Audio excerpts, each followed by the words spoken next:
Hey, hi, hello. Welcome to Diana Emerson. Today we're listening to The Blood Will Not Rest.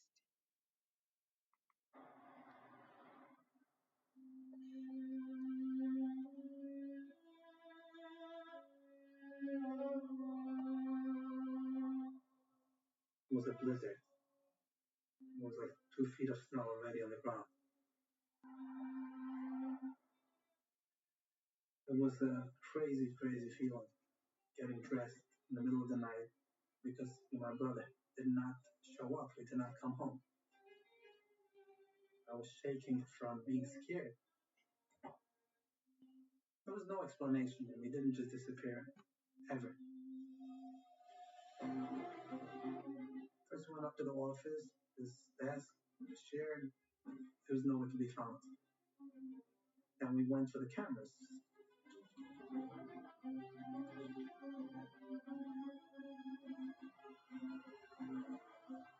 Can't even describe it. That's how bad it was.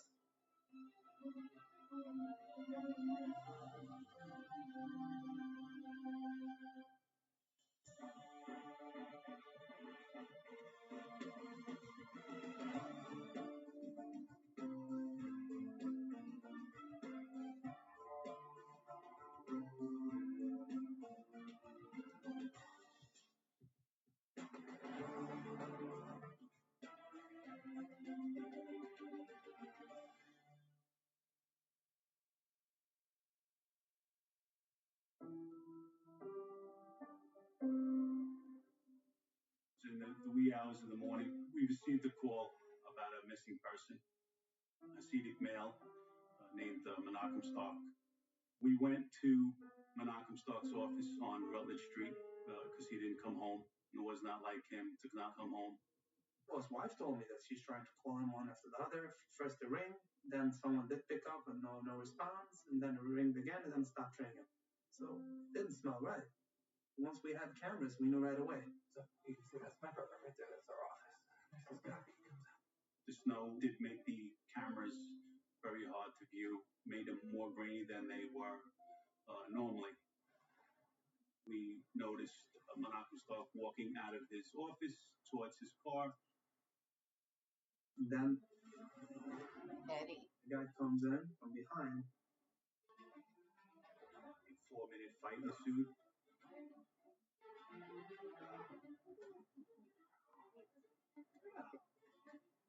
And puts him on a chokehold. Causing Menachem to fall to the floor. And then we saw two males lift up Menachem Stark and put him into a sliding door of a minivan. The way they put him into the car, he wasn't conscious at the time. It really looked like he wasn't alive. I don't think we have a missing person anymore. I think it's a kid. We realized that this was no longer a missing person case. This was a kidnapping case. Call this recall. Yeah. So they knew they had to get to him, and they knew they had to get to him quickly. But the New York winters certainly didn't help the investigation. By the time we had been notified, the snow had already covered tire tracks, it had covered footprints, so we were not gaining very much from the initial crime scene. You can't see the faces of the attackers, the license plates are blurred. Ultimately, at that point, other than proving Menachem Stark had been abducted, the tapes offered no other clues. And so they worked with what they had. We took Menachem's car that was found at the scene back to the precinct to see if there was any clues that led to his disappearance.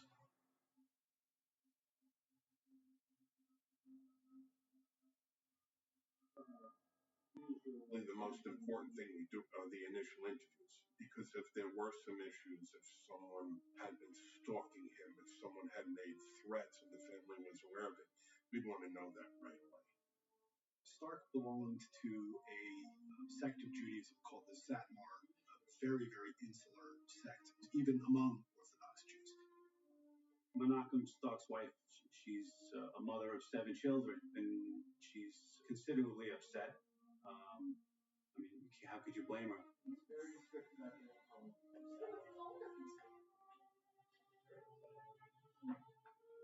was very strong, very strong. She was telling the kids some story, which they found out in the synagogue later that the real story, but she kept very strong about it. But I was feeling terrible. It's heartbreaking. But sometimes in life you have to face certain. All we had is basically faith, prayers, and we hope for the best.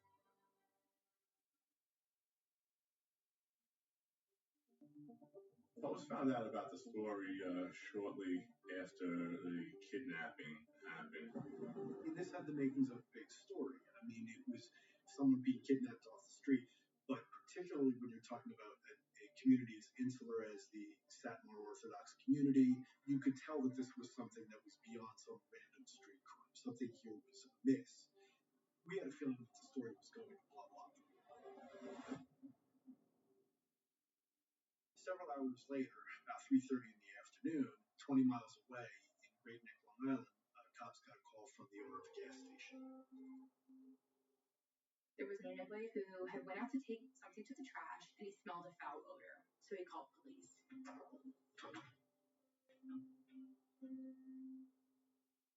body was face down, basically stiff. He had burn marks on his hand, his right hand, and his lower body was burned pretty severely. My thought was somebody must have had an idea that, hey, we'll light the body on fire and we'll destroy the evidence. It was just that they started the fire and then threw him on top of it, and then he smothered the fire. They found a body. They didn't have any identification, but his distinctive clothing did tell them one thing.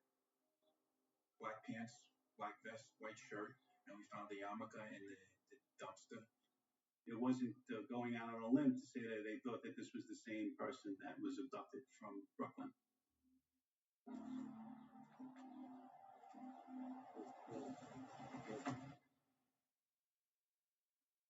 So the body was taken to the medical examiner's office, where it was determined that he had died from asphyxiation. But in order to determine that this was Menachem Stark, police needed to go to his family and have them identify the body. It was very heartbreaking to hear such news. But for the Jewish burial is the halacha, which is the law, is that you bury in the same day as he dies. So we had to go to identify him. It was probably the worst day in my life, but I knew that he would do that for me.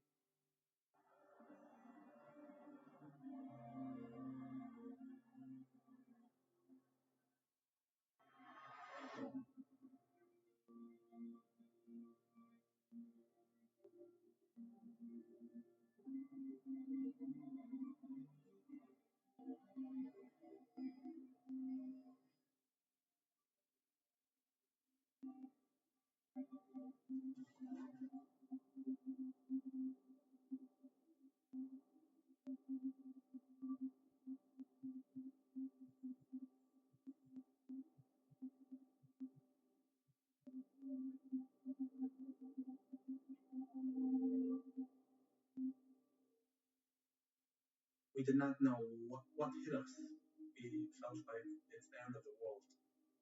We didn't know how we can cope with it. We didn't even think. Basically felt like everything just came to an end. I did not think I can just go on a life. I thought this is it. This had to have been a deeply painful situation for the family, especially when you consider their history. I got into more details. I heard details. Just terrified. The Jewish religion, burning a body is we don't believe in that, so it's lots of pain. Our grandparents in Auschwitz went through this. They burned the bodies. It was very heartbreaking.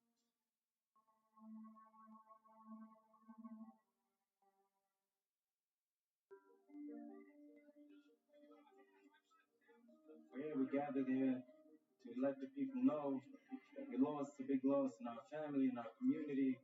He was a very beloved person. It's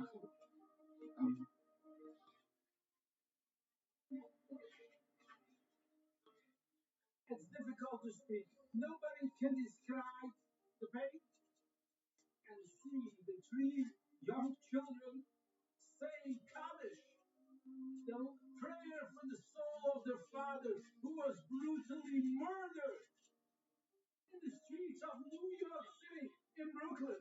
The picture of a lovely family, a blossoming tree that has been cut to its branches. Children do not have a father. A wife does not have a husband. Why? What did he do?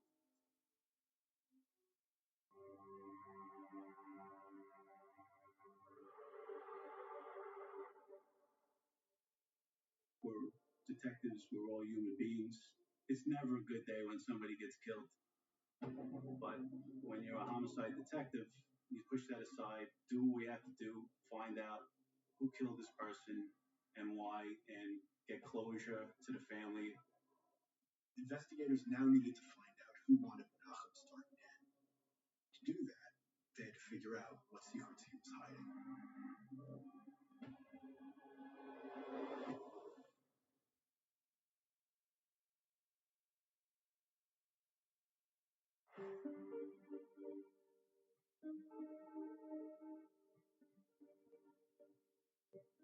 While the NYPD began its investigation, word had gotten around that Menachem Stark's body had been found, and the community took it hard. To have something like this happen was just an absolute shock.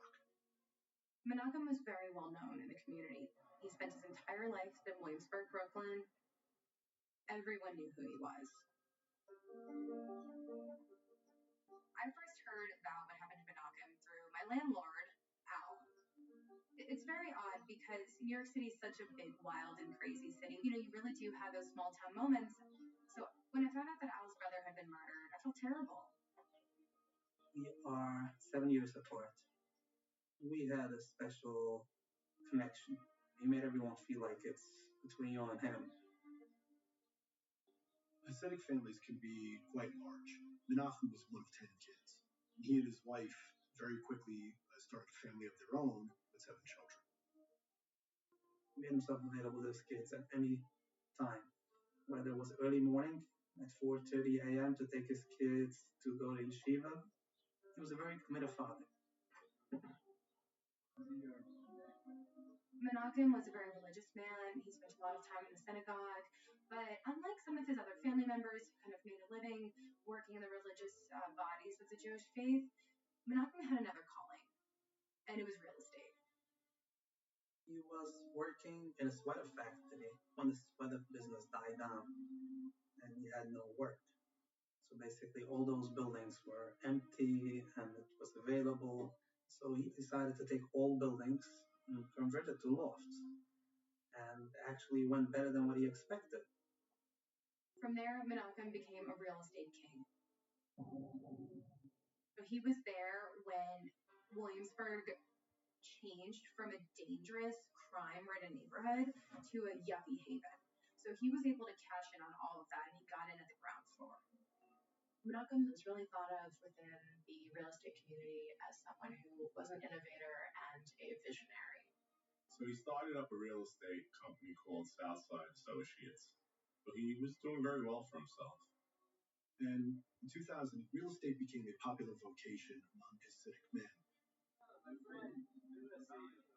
He would advise people. He was trying to help out, make sure other people get successful in the same field that he was. Looking at this building over here. Wonderful. He would give his own things away. He would make others priority before himself. His next door neighbor lived very poor.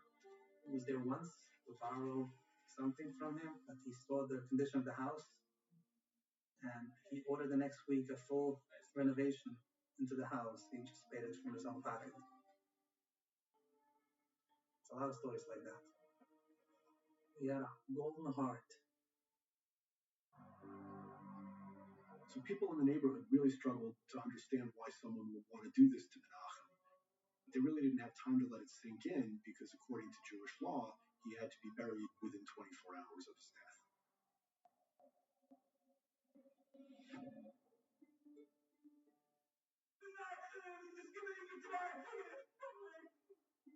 That funeral seemed like everyone from any Hasidic sects in the Williamsburg community came out to pay respect.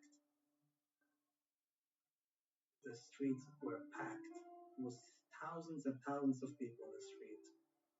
Menachem's body was carried down Marcy Avenue, and it was a way to show respect, a way to show honor, and it was a way to say goodbye to him, and a way for the community to say goodbye to him.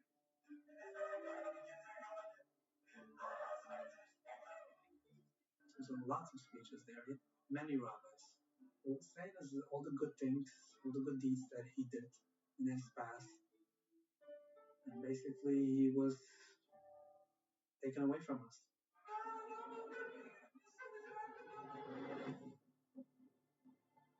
So there's really no doubt that within his community, Menachem was loved and respected. But once NYPD investigators took a step outside the community, that's when things started to get a little dark. Menachem was definitely not a beloved landlord. He bought the buildings, rented the apartments, did nothing as far as repairs.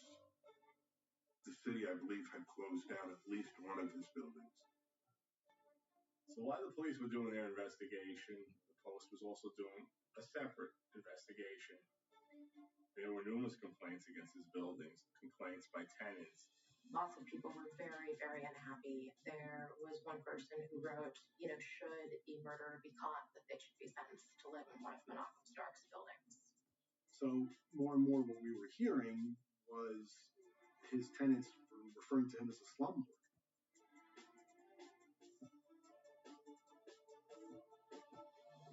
The possibility of a really angry tenant definitely came out to be something we had to look into.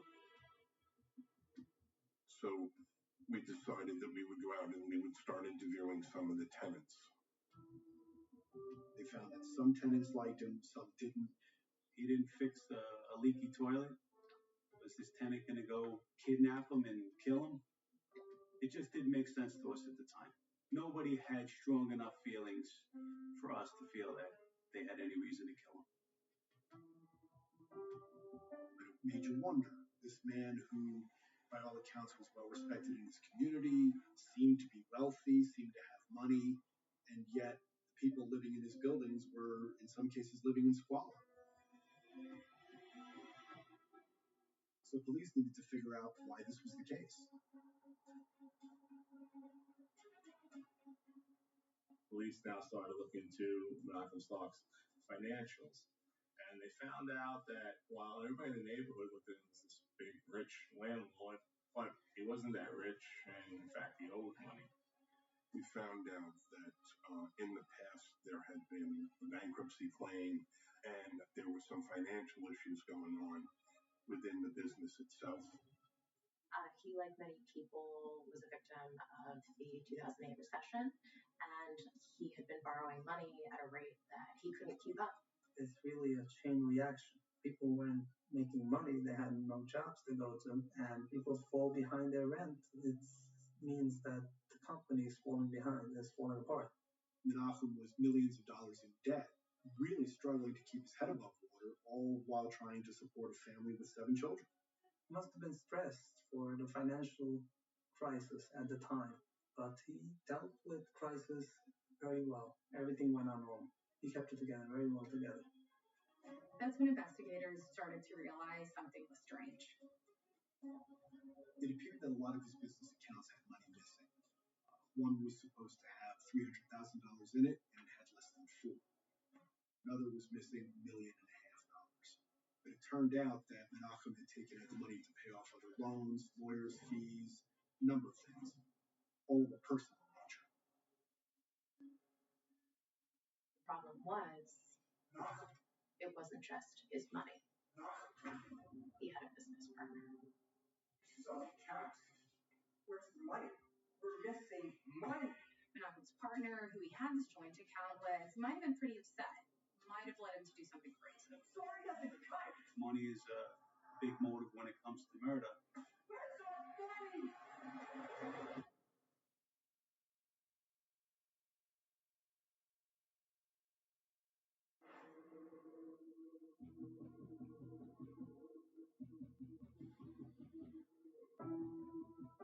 police realized that Menachem Stark was using company funds to pay off private debts, they started taking a harder look at his partner.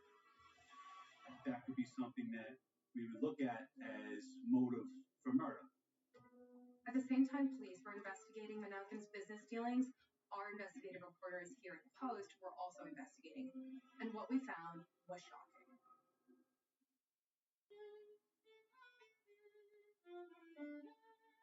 Southside was in major trouble. They were in danger of losing almost half their properties to foreclosure. They were also tens of millions of dollars in debt after defaulting on several loans, one for $29 million back in 2008. So overall, these guys were $40 million in the hole. As a father who is always looking out to protect your family, he had to have been feeling pretty desperate. If that was the case, then maybe Menachem felt justified in taking the money because he needed to protect his family. The question for investigators was, would Menachem's partner be so understanding?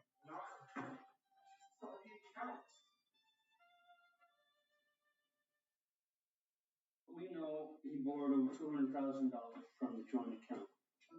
So police questioned him, and his partner was like, "You always borrow money from the accounts.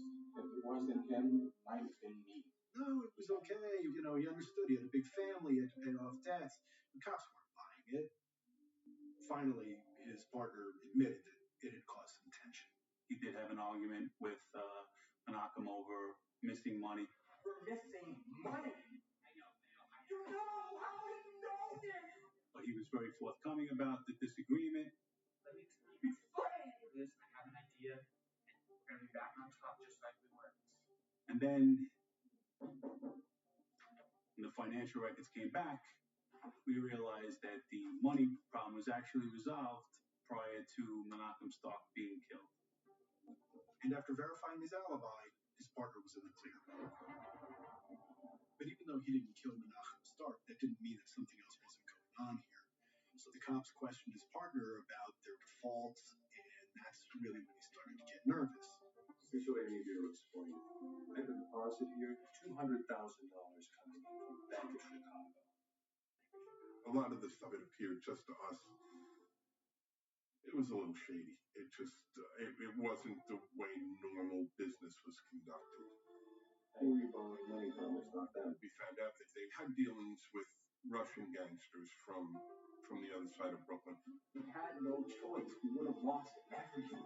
Everything. The mob is not a good place to borrow money from. They always get their money one way or another. And once he figured out that they don't fool around, he might have then thought that he had to get the money somewhere. There's no way that he can pay that money back. How did he plan on repaying this money? Under pressure, the business partner admitted that in order to keep their properties afloat and pay back the mob, in Menachem turned to loan sharks. Menachem and his business partner borrowed $500,000 from a businessman.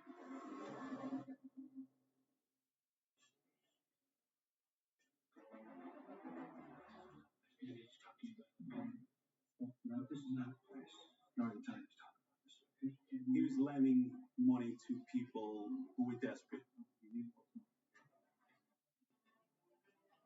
Now, being in such severe debt, they were worried about being able to pay the loan shark back. So you guys think I'm telling you. So now the partner became very concerned. He was wondering if Menachem Stark's death was because of the money that was owed by the company. And if they killed Menachem, was he next? No.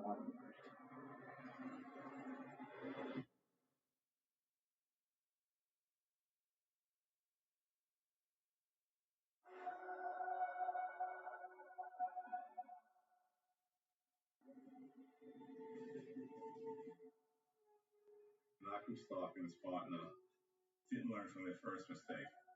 They borrowed from the mob. And then they compounded things by borrowing from this loan shark. So detectives tracked this lender down. $500,000. We brought him in for an interview. He came in voluntarily. It's a lot of money. For you. Yes, but it's not uncommon in our part of the world.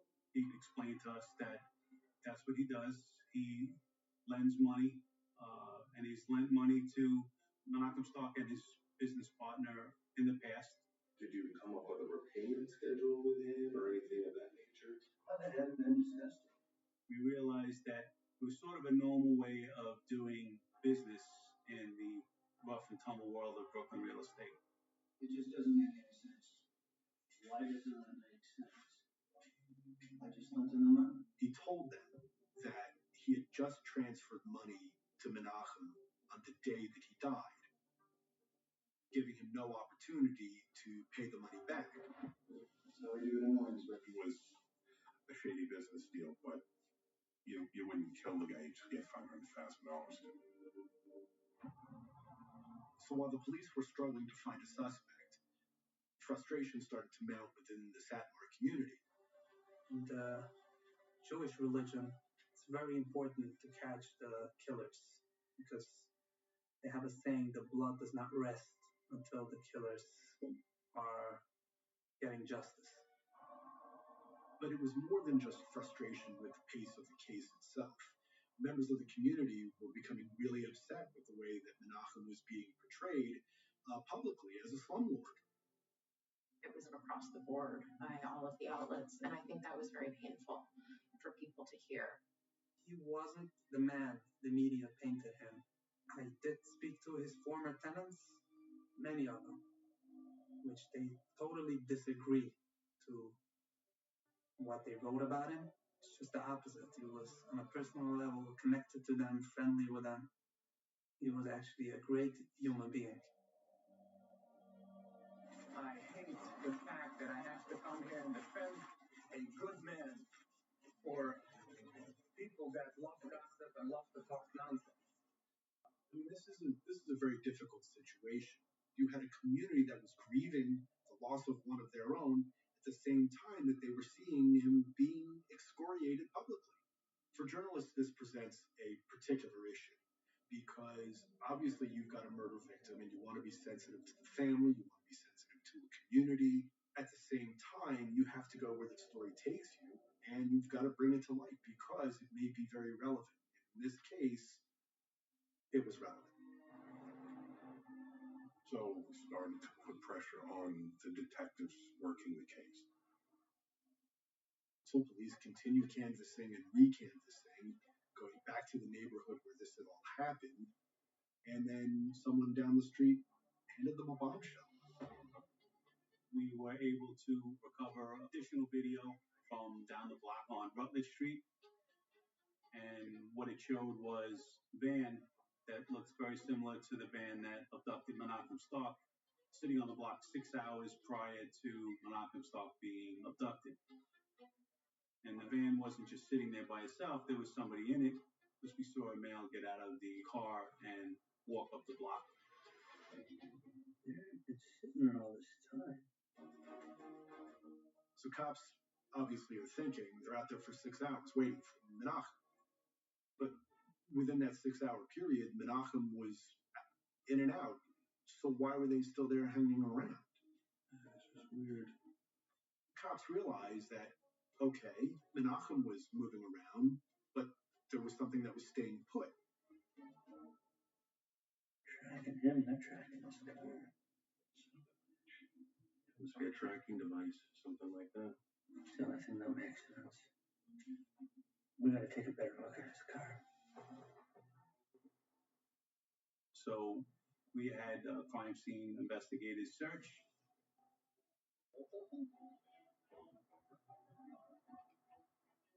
And then there it was. A cell phone strapped to the gas tank of Menachem Stock's car, and it blew the case wide open. Detectives subpoenaed phone records and found out that the phone belonged to a man in Brooklyn. We ran the name, and we happened to find that he had a Dodge Caravan. That's the color and make of the car that abducted Menachem Stock. As luck had it, the owner has unpaid parking tickets, and we're able to pull him over and take possession of the van. So detectives got the van back to the precinct. They had a CSI team go over every inch of it, but really all they needed to do was look in the cabin because everything they were looking for was right there. One of the initial things we found was a red check that Menachem Stock had picked up the night that he was killed. Yeah. We also discovered blood, DNA, zip ties. Blood on the time matches. The blood on the carpet matches Menachem. So we realized right away that Menachem Stock was actually abducted by this van. So cops knew it was time to have a conversation with the owner of this van. So the minivan involved in Menachem's kidnapping happens to be registered to you. You want to tell us about it?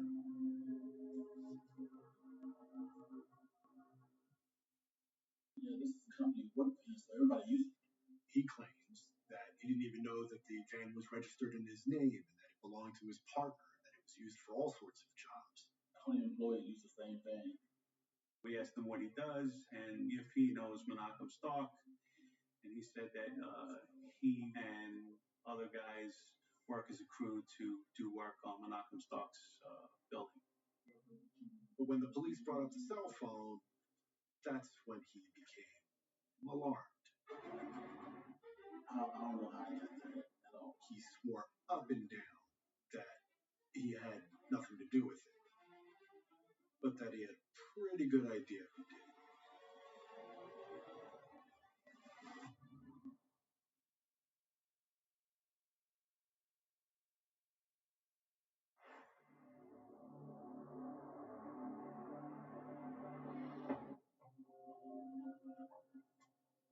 So police confronted the man who owned the van used to kidnap Menachem Stock about the cell phone that they found under Menachem's car. Yes, it's my phone.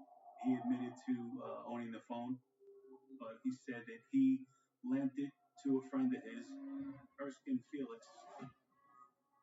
Erskine Felix was also a contractor, and he did a lot of work for Menachem Stock, including Menachem's own home. He told us that Erskine had approached him and asked him to get him a cell phone. He knew Erskine because he was following his girlfriend. And he said that Erskine Felix was a jealous guy, and he had a girlfriend who he thought was cheating on him, and he said he needed a phone to track her to see if she was doing him dirty.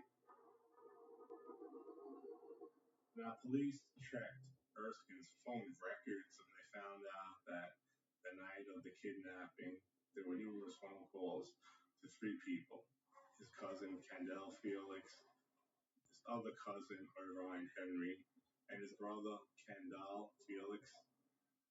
These guys did a lot of work for Erskine as data workers, and all of them had worked for Menachem Stock. But apparently, Menachem wasn't keeping up with the paychecks. There were rumblings that Menachem owed him about $20,000 for past work. So the pieces were starting to fall together, but the cops still needed more. So they subpoenaed the phone records from the other three. And what did they find? That on the night that Menachem was kidnapped, all four of them were either at the location where Menachem was grabbed in Brooklyn, or where his body was found in Long Island. In most homicide investigations, there's that aha moment. As soon as we put that together, we were like, okay, now we're going to solve this murder. So what did the cops do? What cops do? They brought all four of them in, had them all questioned simultaneously. If everybody comes in at the same time, people are looking into the other room saying, oh, I wonder what he's saying. I wonder what he's saying. When police first saw Erskine, they immediately noticed his size. He was a very big man. While they never had a really good face picture from the video, they did know that it was a big man who confronted Menachem Stock that night, and Erskine could have easily been that person. So you do work for him on his buildings, correct? Yeah. He says, listen, I do jobs for Menachem. He owes me money, but it's not a big deal. He said that he used to protect Menachem from people that want to do him harm. In fact, he even put a phone on his car to track him just to make sure he knew where he was at all times. I'm thinking that he's full of baloney, but we need more evidence in order for us to build a case on him. The interviews with Kendall Felix and Irvine Henry weren't going any better, so it was frustrating to say the least, until they got to Kendall Felix. You help us out. This is just going to be online easier. We'll help you. You help us. We can help you. There's nothing to tell you. There's nothing to tell you. We know you have the information. I don't have the information. You know that's not true. You know about the phone tracking in the car. You know about the van. We got your fingerprints. You got mixed up in something you didn't need to get mixed up in. That happens. We understand that. And the judge will understand that. You don't want to go down for something that you didn't have any responsibility for. You just got mixed up in it. Right? Can you help us?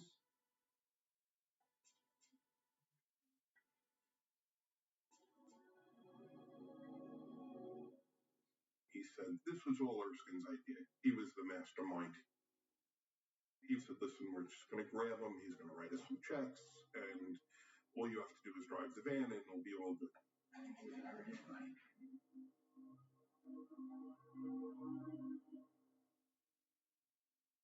They didn't expect Menachem Stock to fight.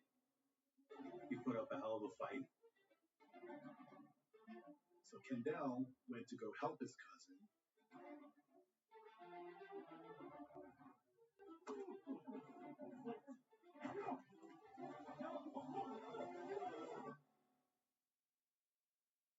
And once they got Menachem into the van, what do we do? Okay, we go.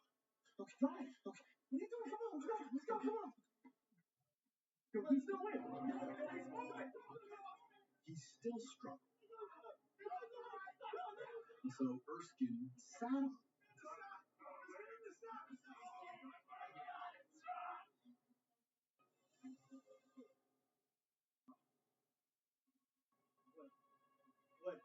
What did you do? Why did you move? What did you do? I said, what did you do? What did you do? What did you do? What did you not do? Tell me what you did. Shut up. Shut. Let's go.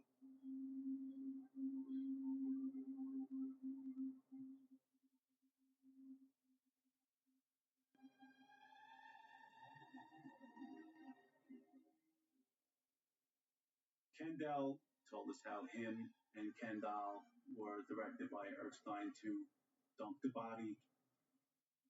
That's when the two of them went to Great Neck, bought some gas, dumped the body in a dumpster, and set fire to it. Kendall told the whole thing that happened from beginning to end. We were ecstatic because the case is finally being solved, but then we realized that the only person that we'll be able to arrest that night would be Kendall. Wasn't looking great because Kendall wouldn't testify against anybody else.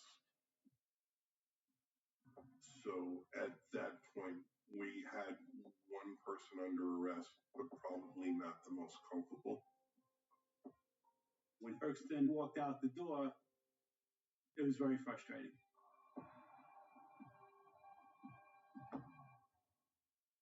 So while the rest of the guys who were responsible for this were walking free, Kendall goes to trial. Fortunately, Kendall's trial turned out to be the turning point in the entire investigation. Will the defendant please rise? He was looking at anywhere from 25 to life. And I think that's when he realized, maybe it'd be better if I testify against everybody else. So finally, 3 years after Menachem Stock's death, Erskine Felix went on trial. And the prosecutors had an airtight case. They had Kendall that was going to testify. They had a lot of phone records. They had a lot of forensic evidence. DNA, blood that they could show the jury. I don't want to say it was slam dunk, but it was close. This was really phenomenal. We were very excited that this is happening. This is the goal that we really wanted.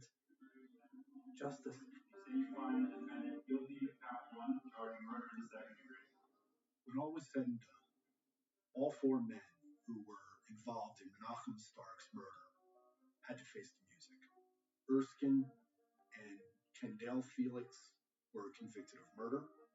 Kendall Felix pleaded guilty to conspiracy and hindering prosecution. And Irvine Henry pleaded guilty to tampering with physical evidence. I was very happy because to the belief that my brother is going to rest now, so it was very exciting news. I actually did know Erskine was a friend, and Menachem too. We were ill buddies with him. I would never think he could do such a thing. It was shocking to me that he as a human being should do such a thing.